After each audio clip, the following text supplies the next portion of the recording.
Հետաքրքիր հանդիպումների շարքը շարունակվում է, այսօր Երակետի եթերում ոչ պաշտոնական հանդիպելու է մի շատ հետաքրքիր անձնավորության հետ։ Ձեզ սպասում է գեղեցիկ տեսարան, երկու գեղեցկուհի, սևահեր և շիկահեր ձիավարություն։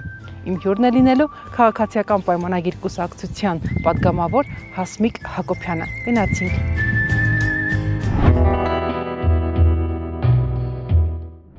Հիմա Ծառուկյանը մնաց առանց առյուծների, թե առյուծները առանց Ծառուկյանի։ Միանշանակ է, որ դրանից շահեցին առյուծները։ Մանկուց կրկես, կենթանաբանական այգի չեմ սիրել, հենց այդ կենթանիներին տենց փակ տեղ պահելու պատճառով։ Մեկ ամիս պահանջվեց, որպեսզի ընդդիմությունը վերցնի մանդատները և Նախ մեկ ամիս չպահանջվեց դրա համար, նրանք վաղուց մտածած էր, որ պետք է վերցնեն մանդատները, ասեմ ավելին այս մեկ ամսվա ընթացքում ամեն օր բացատրում էին, որ ինչքան բարդ է մանդատ վերցնելը, հեշտ դրանից հրաժարվել, այսինքն արդարացնում էին իրենց արդեն հետագայում վերցնելը։ Իսկ իմեյների հետ կապված մեզ կոդավորում են, չիպավորում են, լրտեսում են մեր հեռախոսների միջոցով, այսօր բոլորին շատ հետաքրքրում է։ Ոչ մի բան մեր կյանքում չի փոխվում այդ ծրագրի ներդրմամբ։ Ընդհանրապես պաշտպանվում է բաժանորդը, քաղաքացին, որովհետև ակնհայտ է դառնում իր գնաց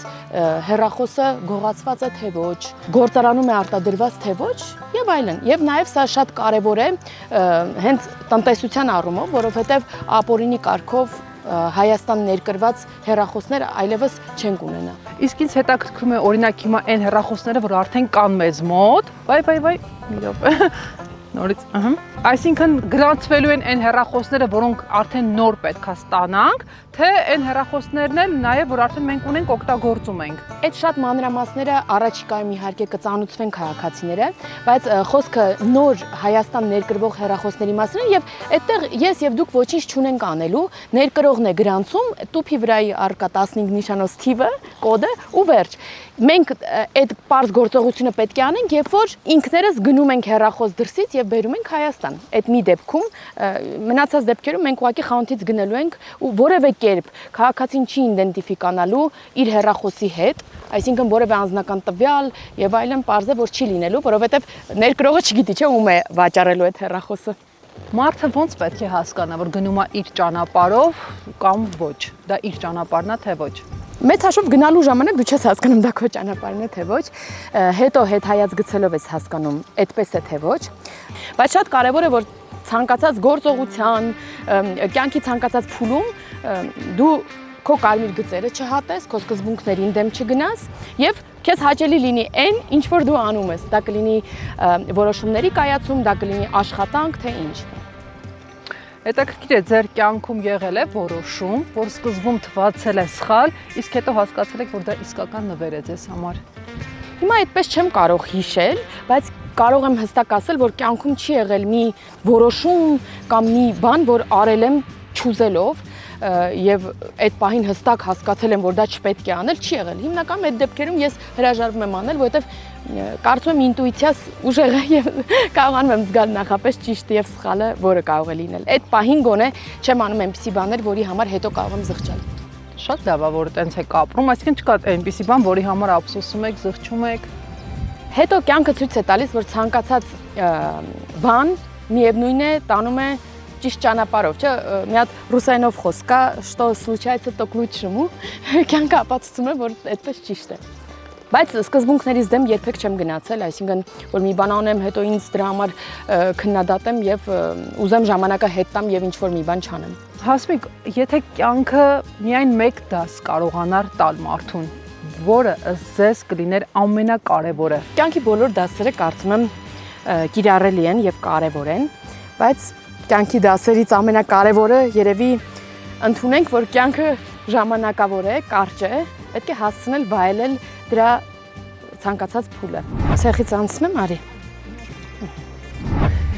Իսկ այսօր օրինակ ինչն է, որ մարդիկ բարդացնում են, բայց իրականում շատ հեշտ է ու պարզ է։ Կարծում հենց կյանքը։ Երբեմն լինում է, որ տենց շատ են բարդացնում, բայց ցանկացած հարց լուծելի է, ոչինչ անդառնալի չէ, եթե դա կյանքի ավարտը չէ։ Ой, շատ լավն է։ Ինչ է կարծում, ինչու են սկսել կանայք եւ տղամարդիկ իրար ավելի դժվար ընդունել, հասկանալ, թեկուզ հիմա հարաբերությունների մեջ են, բայց ելի միայնակ են, էգոիստ։ Կարծում եմ ավելի շատ դա կապված է կանանց ավելի ինքնուրույն լինելու, կյանքում իրացվելու հետ, որովհետև եթե ժամանակին կինը խոհարար էր, տաններ, տան գործերով էր երեխայի դաստիարակությամբ էր միայն զբաղվում, ապա հիմա կինը հավասարապես նաև հոգում է հոգսերը տան, տղամարդու հետ միասին բարեկեցության հարցեր է լուծում եւ կանայք այսօր ավելի ուժեղ են եւ շատերը նրանցից գալիս են այն եզրակացության, որ միգուցե միայնակ ավելի շատ բանի կարող են հասնել, բայց ես ճանաչում եմ շատ զույգերի, որոնք այդ խնդիրը չունեն, միմյանց չհասկանալու կամ իրարից անկախ ապրելու, շատ են նաև շատ լավ զույգերի օրինակները։ Իհարկե նրանց կողքը կա ձեր ասած օրինակը։ Լավ օրինակը միշտ էլ կա, բայց վիճակագրական տվյալներով նույնիսկ ես կարող եմ ասել ինտուիցիայի վիճակագրական տվյալներով վերջին դեպքերը ավելի շատացել են։ Մարդիկ միայնակ են ճամփորդում, միասին են, իրենք գտնվում են հարաբերության մեջ եւ ամուսնական եւ թեկուզ ոչ ամուսնական, բավականին լուրջ հարաբերությունների մեջ, բայց տեսնում ես որ առանձին են ճամփորդում, ինչ որ առանձին են սկսում վայելել, բայց ուզում են որ հավատան այդ մարդը իրենց հետ է, իրենց կողքն է։ Այսինքն զույգի մեջ լինելու պայմանը նա է, որպեսզի մարդ այդ ամենը միայնակ չանի, չէ՞։ Ժամանակին կնոջն առանձին չէին ընկալում։ Իզուր չեն դրա համար կանանց քվոտաների կիրառումը աշխարհում, կանանց հարցերով անգամ պարլամենտներ կան, ինչպես օրինակ Կանադայում, կանանց հարցերով առանձին հանձնաժողով կա։ Այսինքն կանայք այն թիրախային խումբն է, խոցելի կարելի ասել խումբն է,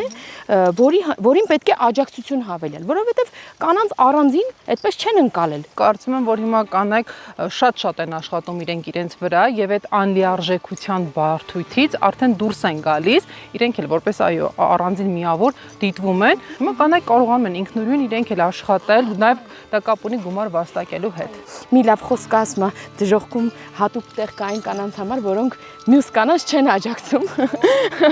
Այնպես որ շատ կարևոր է որ նաև կանայք իրար աջակցեն, որովհետև ես հիմա օրինակ շատ եմ էլի նկատում, չէ՞,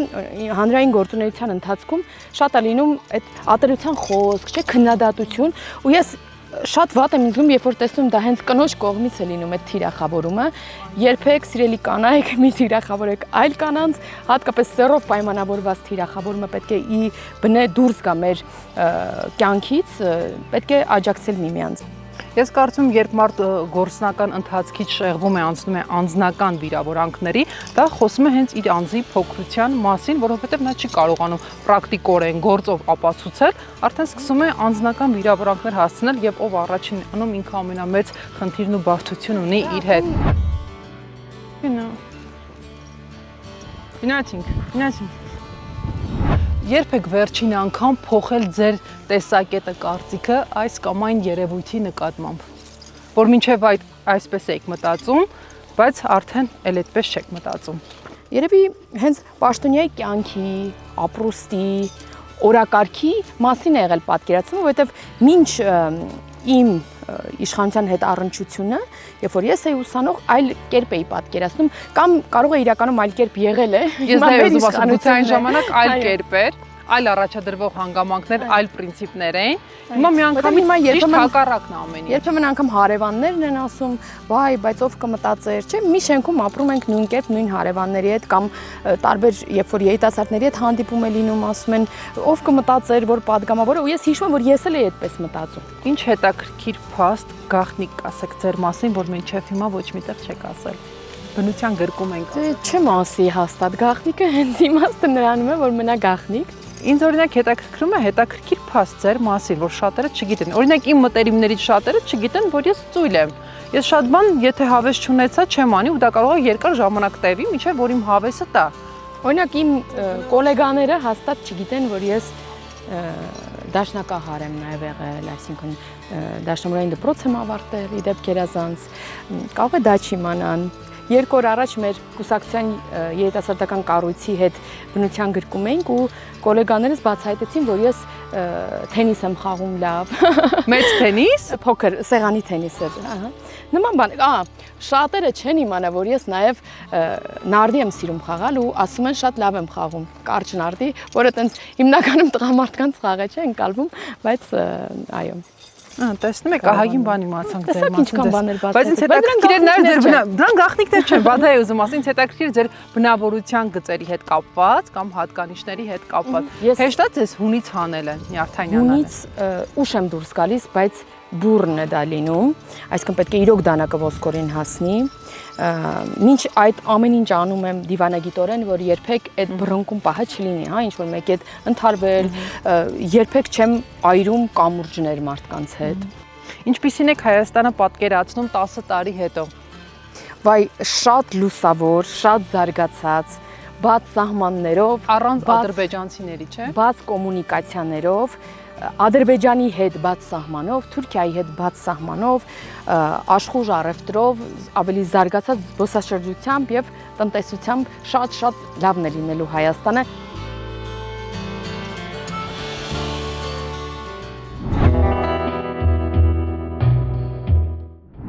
Ճակատագիր թե ընտրություն։ Ընտրություն։ Ինչն է ձեզ երջանկացնում քաղաքականությունից դուրս։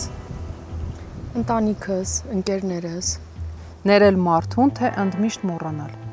Սկզբի համար ներել, Հետո նոր մոռանալ։ հետո նոր մոռանալ։ Հանգստի ձեր նախընտրելի սիրելի տեսակը։ Ծովափնյա։ Ուշադրություն հարցը։ Ամենակրքոտ բանավեճը, որ Նիկոլ Փաշինյանը կարող էր ունենալ հայոց պատմության մեջ բոլոր ժամանակների, որ առաջնորդի հետ կլիներ։ Շատ բարդ հարց եք տալիս։ Կուզենայի, որ նախկին նախագահները համաձայնեին հանդգնություն եւ մի քիչ ռիսկ անեին, ավելի ճիշտ, եւ գային առերեսվեին իրականության հետ։ Դե անցավ արդեն այդ Այ շատ կրքոտ եւ շատ կարեւոր նաեւ բանավեճ կլիներ դա։ Վարդան Մամիկոնյանի հետ։ Չեմ պատկերացնում ինչի շուրջ կարող էին բանավիճել, եթե դա բանավեճ է։ Օրինակ ինձ հետաքրքիր էր, էլի, ասենք մարդիկ առաջներում ներիշխանական ինտրիգների ժամանակ էլի ոնց ա եղել, այնպես ա եղել, ինչպես որ մենք հիմա ենք ականատես լինում, թե ես մեկ այլ կերպ ա եղել։ Մտածում եմ, որ այ որոշ ժամանակ հետո էլ այս շրջանի մասին են, ինչ որ տենց հին, կարծում եմ ամենակրքոտ բանավեճը Նիկոլ Փաշինյանի կլիներ երևի պատմական կերպար, ասում Ռաֆու Սամվելի հետ։ Ձեր ամենաուժեղ եւ թույլ կողմը։ Ուժեղ կողմերից, ինչպես ասացի, եւի պատասխանատվության զգացումն է, խնդիրներից եւ խոչընդոտներից չընկրկելն է, դրանք ինձ ավելի ուժ են տալիս եւ ստիմուլ են տալիս առաջ շարժվելու համար, իսկ թույլ երևի շուտ եմ ձանձրանում, երբեմն ալարկոտ եմ դառնում, դա է։ Ամենակարևոր հատկանիշը, որ գրավում է ձեզ տղամարդու մեջ։ Պատասխանատվության զգացումը անձնական հարաբերությունների մեջ, եթե հա, որպես կողակից եք պատկերացնում, այո, պատասխանատվության զգացումն է, խնդիրները լուծել կարողանալն է, որովհետև երբեմն շատերը փախնում են խնդիրներին առերեսվելուց, որոշումներ կարողանալ կայացնել, դա էլ է շատ կարևոր հատկանիշ։ Ինչպիսի վախ է այսօր ղեկավարում մարդկանց մեծամասնությանը։ Հատկապես պատերազմից հետո բոլորի մոտ վախ կա հենց պատերազմից ու ասեմ, որ հատկապես այս նախընտրական շրջանում այդպես կառավարվեց նաև այդ վախերը, որ ամենահայտնի երևի թեզը ընդդիմության դա ադրբեջանցիների գալն էր, ինչ որ Հայաստանից տարածքներ զիջելն էր, որով վախեցնում էին քաղաքացիներին։ Ինչն է կարևոր հաջողության համար՝ տաղանդը, դիսցիպլինան, թե միջավայրը, կապերը։ Համախումբը մի քիչ էլ բախտ ենք ավելացնում, չէ, համեմում ենք բախտը։ Պատկերացրեք, որ հիմա ձեզ նայում է մարդ, ով գտնվում է իր կյանքի ամենաբարդ փուլում։ Ինչ կասեք նրան։ Այս տեսախցիկին կարող է ասել։ Կարեն, քեզ մոտ ասի։ Կասեմ, որ միշտ ավելի վատ է լինում եւ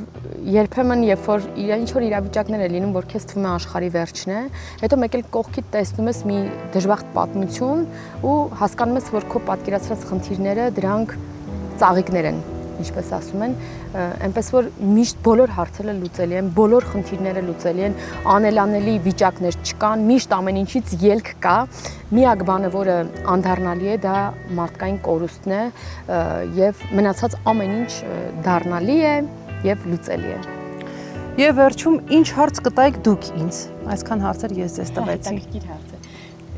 Ինձ անկեղծ հետաքրքիր է, ձեզ հետաքրքիր էր այսօրվա մեր զրույցը եւ անցկացրած ժամանակը։ Շատ հետաքրքիր էր, որովհետև մենք ունենք միջավայրի փոփոխություն քաղաքի աղմուկից դուրս, ինչ շատ հաճելի էր շփվել, զրուցել ինտելեկտուալ անձնավորության հետ։ Շնորհակալ եմ, ինձ էլ էր շատ հաճելի, ես ձեզ շատ սիրեցի։ Սա իդեպ մեր առաջին շփումներ, հուսամ։ Մենք նույնիսկ իրար համակրեցինք, այսպես ասած, սիրեցինք ձայնագրությունների փուլում, երբ պայմանավորվում էինք նկարահանման համար, եւ ես չկարողացա ուղղակի չանել այդ կոմպլիմենտը, որ շատ հաճելի ձայն ունեք։ Շնորհակալ եմ։ Նաև տեսքի հետ կապված իդեպ, որ նստեցիք մեքենան առաջին։ Հետո ասում